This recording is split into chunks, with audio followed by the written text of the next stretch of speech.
आज मी आपल्याला सांगतो, आपल्याला संकल्प करायची काय गरज आहे. आपल्याला आज आपचुल्याचा कोताळा काढायचा नाहीये. आज आपल्याला शाहिस्त्याची बोट तोडायची नाहीये. आज आपल्याला जर काय करायचंय तर आपल्या छत्रपती शिवाजी महाराजांनी जे हिंदवी स्वराज्य तुमच्या आमच्यासाठी निर्माण करून ठेवलं ते फक्त राखायचंय. बस ते राखण्यासाठी काय करावं लागेल? काय नाही. माझ्या शिवरायांचा, माझ्या जिजाबाई साहेबांचा, माझ्या शंभूराजांचा मला अभिमान असला पाहिजे. माझ्या धर्मग्रंथांचा, माझ्या मंदिरांचा, माझ्या साधू संतांचा मला अभिमान असला पाहिजे. आणि माझ्या देशासाठी, माझ्या देवासाठी, माझ्या हिंदू धर्मासाठी जो म्हणून कोण धावतो पळतो त्याचाही मला अभिमान असला पाहिजे. हीच शिवरायांची सेवा आहे. आज ते आपल्याला करावं लागेल. आपल्या संस्कृतीची जोपासना करावं लागेल.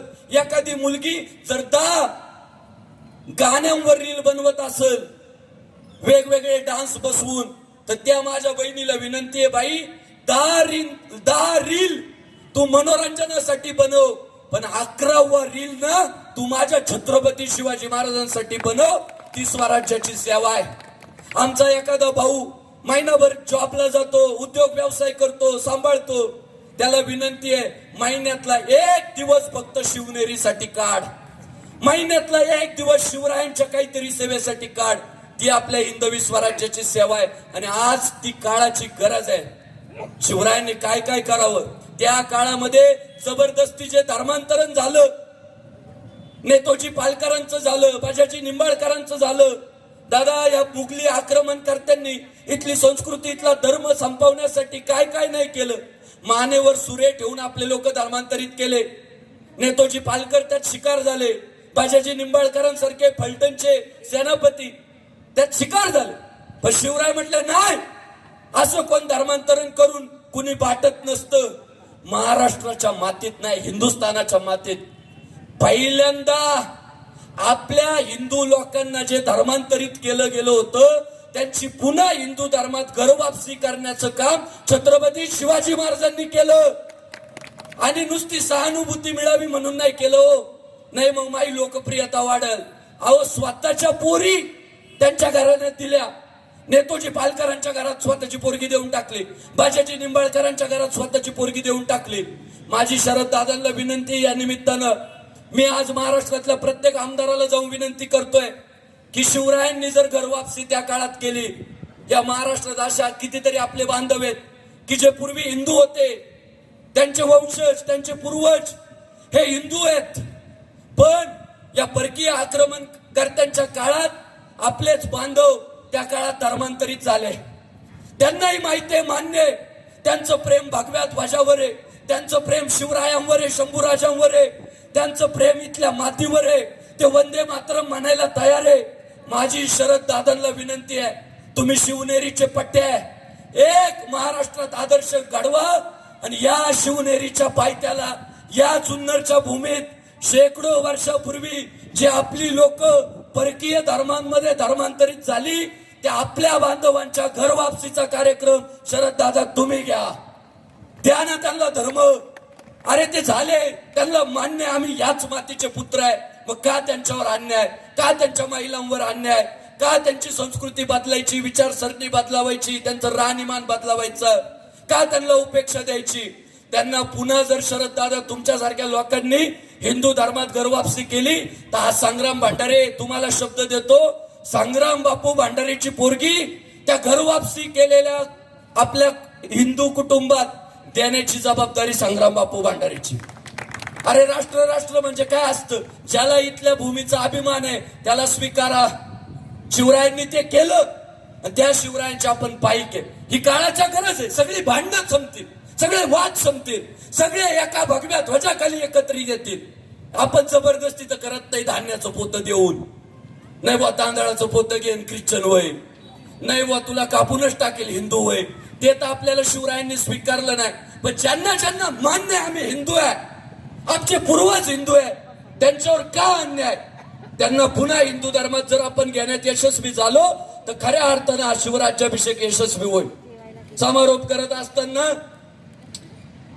आजकाल म्हटलं जातं माणसं भांडणारी नसावी, माणसं भांडणारी नसावी. पण माझं मत आहे, माणसं भांडणारीच असावी, पण कशी भांडणारी पाहिजे माहितीये का? आमच्या बाळूभाऊ गाजरे सारखी पाहिजे भांडणारी, की त्यांच्या भांडणानंतर, त्यांच्या संघर्षानंतर, त्यांच्या वादानंतर जर काय उभं राहिलं तर या भव्य छत्रपती शिवाजी महाराजांच्या स्मारकाभोवती हायड्रोलिक लिफ्ट उभं राहिलं. भाऊ, मी रोज कीर्तन करतो, 5-10 फुटावर पुतळा असतो, पण भाऊ 7-8 कार्यकर्ते वरती नेतात, अंग लटलट कापत राहतं. आपल्याला उंचावर जायची सवय नसते, मला व्यक्तिगत नाही सवय. पण आज मी तुम्हाला अत्यंत अभिमानानं सांगतो की जवळजवळ छत्रपती शिवाजी महाराजांचा तो पुतळा 45 फूट आहे. 45 फूट पुतळा आहे. शरद दादांनी मला दिलं पुढं करून, तुझा आहे लिफ्ट मध्ये बसायला. दादाच नेहमी कार्यकर्त्यांना पुढं करता, तुझा आहे बसायला. आशाताई आल्या, त्या रणरागिणी आहे. माझे मात्र पाय लटलट कापत होते. मी त्या बाळाभाऊ कुठे, बाळाभाऊला म्हटलं, बाळाभाऊ तुम्ही जा राव, मी इथूनच फुलं फेकतो. का? आपल्याला सवय नाही, त्यातला अनुभव नाही. तुम्ही मला म्हटले ना 10 तास कीर्तन कर, मी करल, पण हे असले प्रयोगाचे अनुभव नाही ना. बाळाभाऊला म्हटलं नको नको. बाळाभाऊ काय म्हटलं माहितीये का? मी आहे. काय म्हटले? मी आहे, तुम्ही या. भाऊ 45 फूट वरती गेलो, पण यत किंचितही भीती वाटली नाही. इतका यशस्वी उपक्रम त्या बाळूभाऊ गाजरेच्या पाठपुराव्यामुळे झालाय. आज एवढ्या उंचावर गेलो, तिथं गेलं ना, बरं सवय नाही, मी धरून ठेवलं होतं ते. पण दादा म्हटले ना, आशाताई पुढे होत्या, शिवरायांच्या गाळ्यामध्ये हार टाकत असताना थोडी अडचण यायला लागली, थोडी. पण ते आज काय ऊर्जा आली दादा माहित नाही, पण मनोमन असं म्हटलो, संग्राम बापू भांडारे आज खाली पडून मेला तरी चालल, शिवाजी महाराजांच्या गळ्यात हार गेला पाहिजे. आणि इतका पद्धतशीर तो शिवरायांच्या गळ्यात हार गेला.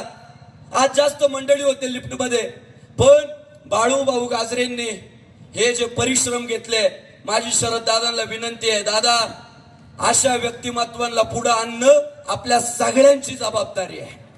हे असे संघर्ष योद्ध्यांची आपल्याला गरज आहे.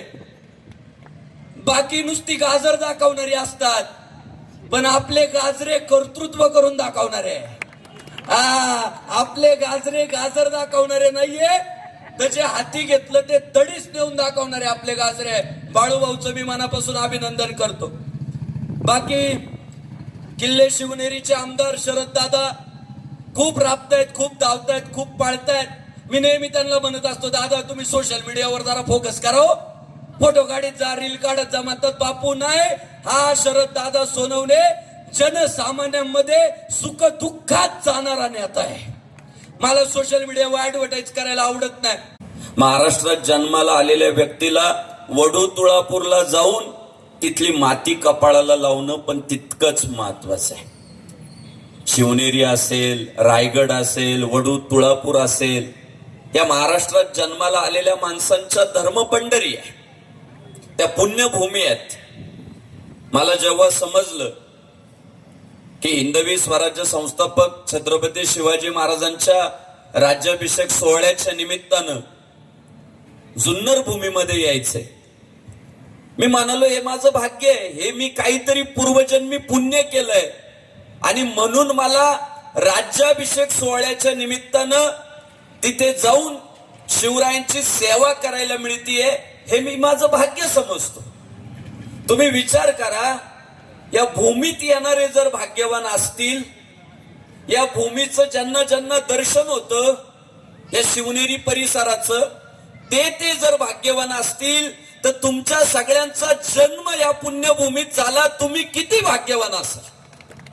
भरतखंडे नरदेह प्राप्ती येतो परम भाग्याची संपत्ती. अर्थात मनुष्य म्हणून जन्माला आलात, याहीपेक्षा भारतात जन्माला येणं ही परम भाग्याची संपत्ती असते. असं जर साधू संतांनी सांगितलं असेल, तर आपल्याला अजून पुढे जाऊन असा विचार करावा लागेल की भारतात जन्माला येणं हे भाग्याचंच लक्षण आहे, पण त्यातली त्यात शिवजन्मभूमीत जन्माला येणं हे परम भाग्याचं लक्षण आहे. या मातीनं एक महाराष्ट्राला दैवत दिलं. कायम एक खंत असायची की राव सगळे देव हे महाराष्ट्राच्या बाहेर जन्माला येतात. राम अयोध्येत जन्माला येतात, गोपाल कृष्ण मथुरा द्वारका गोकुळ तिकडे जन्माला येतात. मग आमच्या महाराष्ट्राचं काय? पण महादेवानं काळजी घेतली आणि 350 वर्षापूर्वी या महाराष्ट्राच्या मातीत या शिवनेरी किल्ल्यावर महाराष्ट्राचा देव छत्रपती शिवाजी राजा जन्माला घातला. आपल्यालाही देव दिला. शरद दादा, आजकाल छत्रपती शिवाजी महाराजांना देव म्हटल्यानंतर काहींचं मूळव्याध उठतंय. पण अरे बाबा, त्यांची तक्रार अशी आहे की शिवरायांना देव म्हटल्यावर त्यांच्या कर्तृत्वाची किंमत कमी होती. त्यांनी गाजवलेल्या पराक्रम मग कमी सिद्ध होतात. मग देव तर काही करू शकतो. अरे गदाड्या, पराक्रम केल्यानंतरच देवत्व दिलंय हिंदुस्थानानं समोरच्याला. कर्तृत्व गाजवल्यानंतरच देवत्व दिलंय या हिंदुस्थानानं समोरच्याला. रावणासारखा दैत्य ठोकला, हिंदुस्थानानं भगवान श्री रामचंद्र प्रभू